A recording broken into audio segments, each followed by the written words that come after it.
ও গরিবের কোনো প্রকারে শান্তি নাই, বুঝছেন? এই যে রোজার মাসটা আইছে, এখন সবারই তো ভালো মন্দ খাইতে মন চায়। বাজারে যাইলে আর বাজার করার ভাও নাই। কেমনে ভাও থাকবো? আপনি তরমুজ খাইতে যাবেন 100 টাকা কেজি, লেবু আনবেন, লেবু তো 160 টাকা আলি।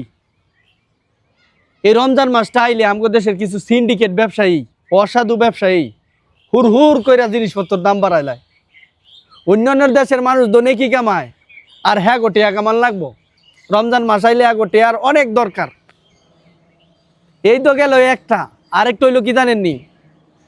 মাইয়ার ফরি গো ভাই, ইফতারি দন লাগবো। আপনার তো টেয়া থাকুক আর না থাকুক, আর টেয়া না থাকলে লাভের উপরে আইন নইলেও আপনার দন লাগবো।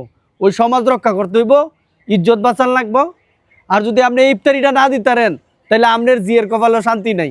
ফরি উঠতে বইতে কইব, জালে উঠতে বইতে কইব, নন্দেরা কইব। এই জিনিসগুলা বন্ধ হওয়ার দরকার। ইফতারি যাওয়ার পরে কইলাম আবার আরেকটাই, জামাইরে আবার মার্কেটের টেয়া দেওয়া লাগবো। ওই মার্কেটের টেয়া না দিলেও কিন্তু আবার ইজ্জত থাকতো না। তো কনসেলায় গরিবের কোনো জায়গা বালাথার কোনো ভাও আছে?